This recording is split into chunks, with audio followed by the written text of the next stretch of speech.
नमस्कार ओ लिसनर्स। मैं आपके बीच आज नई कहानी नई बात को लेकर हाजिर हुआ हूँ। आज की जो स्टोरी रहने वाली है, एक प्रेम कहानी रहने वाली है, वो है दोस्तों किशनगढ़ रूपनगढ़ की राजकुमारी चारुमती और मेवाड़ के महाराणा राज सिंह की। कहते हैं कि मेवाड़ के महाराणा राज सिंह जिस समय औरंगजेब से लोहा ले रहे थे, एकमात्र को रियासत थी जो औरंगजेब को चैलेंज कर रही थी, वो थी मेवाड़। और बात यहाँ से शुरू होती है कि मेवाड़ के महाराणा राज सिंह ने एक कहते कि एक ऐलान करवा रखा था कि कोई भी हिंदू राजकुमारी के साथ अगर औरंगजेब जबरन विवाह करता है तो वो राज सिंह से संपर्क करे, राज सिंह को मैसेज करे। व्हाट्सएप का जमाने में अगर मैं व्हाट्सएप से जोड़ के आपको बता रहा हूं। और कहते हैं कि वाक्य किस प्रकार शुरू होता है कि किशनगढ़ राठौड़ रियासत थी, राठौड़ रियासत की शाखा थी। और साथ में अगर बात करें किशनगढ़ रूपनगढ़, दोनों एरिया पास पास में है। और किशनगढ़ की राजकुमारी चारुमती कहो तो भी ठीक है, रूपनगढ़ की राजकुमारी चारुमती कहो तो भी ठीक है। हुआ क्या कि एक समय कहते हैं कि रूपनगढ़ की जो राजकुमारी चारुमती थी वो अपने महल में बैठी हुई थी, अपनी सखियों से बतिया रही थी। और कहते हैं कि एक बूढ़ी महिला आवाज देती है कि पोस्टर ले लो, पोस्टर ले लो और पेंटिंग्स ले लो। और कहते हैं पेंटिंग बेचने के लिए जब वो आती है तो चारुमती का ध्यान जाता। चारुमती कहती है कि अपनी सहेलियों से कि उसको अंदर बुलाओ, हम भी कुछ चित्र खरीदे, कुछ पेंटिंग खरीदे। और कहते हैं कि चारुमती ने सारी पेंटिंगें देखनी शुरू की। बताओ, उस बूढ़ी महिला को कहा बताओ कौन कौन सी पेंटिंग है। तो देखा भगवान कृष्ण की बताई गई, राम की बताई गई, देवताओं की बताई गई, उसके बाद यानी राणा सांगा की बताई गई, पृथ्वीराज चौहान की बताई गई। कहते हैं इन सब पेंटिंगों को खरीद लिया किसने? चारुमती ने। फिर कहा कि रानी साहिबा, आपको राजकुमारी साहिबा एक और पेंटिंग दिखाऊं, बहुत ही चर्चित है। और एक बड़ा सा आदम का चित्र लिया, किसका? औरंगजेब का। दिखाया कि ये देखो कैसा, ये किसका है? कि ये तो इसको इनको नहीं जानती, मुगलिया सल्तनत के मालिक यानी जहांपना आलमगीर औरंगजेब का चित्र है। जब ये बात कही, कहा कि तुम्हें खरीदूंगी, और उसने खरीदा साहब। खरीदने के बाद कहा अपनी सहेलियों के आओ, सब सहेलियों को इकट्ठा किया कि ये देखो मुगलिया सल्तनत का सुल्तान यानी मुगलिया सल्तनत का बादशाह कौन है? औरंगजेब। और कहा अपनी जूतियां निकालो और एक एक जूतू इसके मुंह पर मारो। इस पोस्टर को कहते हैं कि जूतियां मारी गई, पूरा पोस्टर कहते हैं टोटे टोटे हो गया, चिंदी चिंदी हो गया। उसके बाद उस बूढ़ी महिला को पैसे दिए गए कि ये लो आपकी कीमत। और कहा कि जाके बोल देना औरंगजेब को कि किशनगढ़ की राजकुमारी चारुमती ने आपके पोस्टर पे जूतियां मारी है। और कहते हैं कुछ समय बाद वो महिला जब दिल्ली जाती है और औरंगजेब से मिलती है और कहती है कि आपके पोस्टर को फाड़ा गया, जूतियां मारी गई, कि किसकी मजाल थी, ये किसकी हिम्मत थी। कहा कि किशनगढ़ राजस्थान के अंदर किशनगढ़ की एक राजकुमारी जिसका नाम है चारुमती, और चारुमती ने साहब ये काम किया, आपके पोस्टर को फाड़ा। ये वाक्य अगर हम देखते हैं कब का है कि 1669 ईस्वी का है।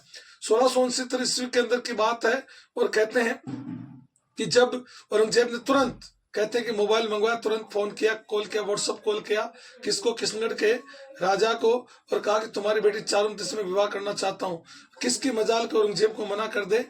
और कहा कि बिल्कुल आप आओ तो हमें सूचना कर देना, हम यानी खाना बना बनाकर रेडी रखेंगे, रसोई बनाकर रेडी रखेंगे, आप विवाह कर लेना। इधर चारुमती ने कहा कि मैं औरंगजेब के साथ कभी विवाह नहीं करूंगी, चाहे कुछ भी हो जाए। तो उसके बाप, उसके भाई ने समझा कि आप विवाह नहीं करोगी तो औरंगजेब यहाँ आएगा, यहाँ की बहन बेटियों को उठा कर ले जाएगा, यहाँ पर आक्रमण होगा, पूरा किशनगढ़ या रूपनगढ़ पूरा तहस नहस हो जाएगा।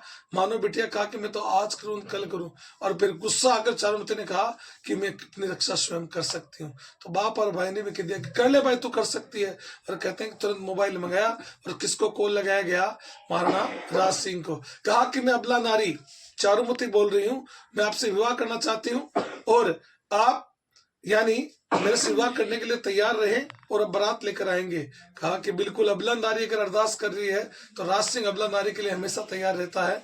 और कहते हैं राज सिंह ने तैयारी कर ली साहब, औरंगजेब को फरमान भिजवाया कि मैं किशनगढ़ की राजकुमारी चारुमती से विवाह करना जा रहा हूँ और आप यानी बीच में टांग ना रहे। तो औरंगजेब ने कहा कि पहले भी तूने रूपनगर मेवाड़ के अंदर एक जगह प्रति जिलवाड़ा, जहां पर रूपनगर की राजकुमारी चंचल कुमारी से पहले विवाह कर लिया, अब तू चारुमती से विवाह करने ला रहा है।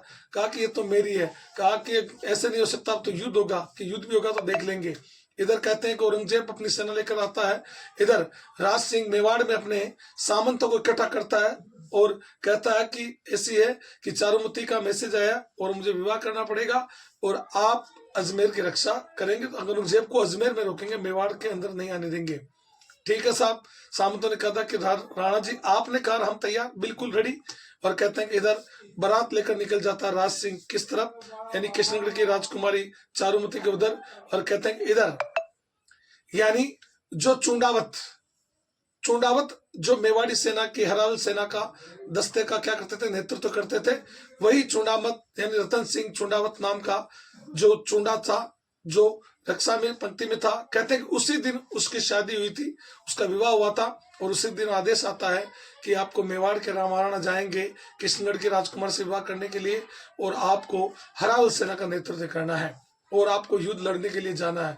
जब ये बात बोली गई तो उसने कहा रहे उनको आज ही लड़ना क्या, मेरे तो दिन में तो विवाह हुआ रहा, अभी आप मेरे को भेज रहे हो, मैं नहीं जाऊंगा। जब ये बात एक कहते हैं कि हाड़ी रानी ने सुनी, जिनका नाम सहल कंवर था, कहते हैं उनको ऐसा लगा कि मेरी वजह से मेरे पति अपने कर्तव्य पद से पीछे हट रहे हैं। उन्होंने कहा कि मेरी खूबसूरती के कारण अगर मेरा पति इतना दुखी है, तो समझाया कि चुंडावत जी राष्ट्रवाद पहले है, देश पहले है, राज्य पहले है, आपका फर्ज बनता कि पहले आप देश की रक्षा करें। कहा कि यार कैसे नहीं, कहा समझाए तो राजी हो गए, चलो कोई बात नहीं। और रवाना हुए। जब जैसे रवाना उनके पास एक सैनिक खड़ा था, कहा कि जाओ हाड़ी रानी से आप एक निशानी लेकर आओ। कहते हैं कि जब हाड़ी रानी के पास वो गया कि चुंडावत जी ने भेजा है एक निशानी लेने के लिए, तो हाड़ी रानी सोचने लगी कि मेरी सुंदरता के कारण अगर मेरा पति युद्ध में नहीं जा रहा है, कल को ये युद्ध में पीठ दिखाकर वापस भाग कर आ जाएगा या हार कर आ जाएगा। एक मेरी बुआ थी जिसने अपने पति जब हार कर आए थे तो उनके लिए दरवाजा नहीं खोला। एक मेरे पति हैं जो मेरे कारण नहीं जा रहे हैं, उन्होंने कहा, कटार निकाली और अपना शीश काट कर थाली में परोसकर कहा कि ले जाओ। और कहते हैं कि जैसे रानी का सिर देखा, चुंडावत आग बबूला हो गए, टूट गए। और कहते हैं कि रानी की चोटी से केसों से अपने गले में उसके धड़ सर को बांध कर, और कहते हैं इतनी बहादुरी के साथ लड़ा अजमेर की पहाड़ियों में। कहते हैं कि औरंगजेब की सेना को 1 इंच तक आगे नहीं आने दिया और इस प्रकार लड़ते लड़ते वीर गति को प्राप्त हुआ। इधर चारुमती से विवाह संपन्न हुआ, किसका, यानी राज सिंह का। और कहते हैं कि एक दिन राज सिंह और चारुमती दोनों ही राजसमंद झील के किनारे बैठे जब बातें कर रहे थे, कहा कि अगर रतन सिंह नहीं होता तो आज, और सहल कंवर नहीं होती तो आज आप और हम दोनों नहीं होते। इस प्रकार का एक त्याग और बलिदान की कहानी है। तो दोस्तों बने रहें, जुड़े रहें और अपने मेरे चैनल जो जीके फंड अनीस खान, इस चैनल को लाइक और सब्सक्राइब जरूर करें। धन्यवाद।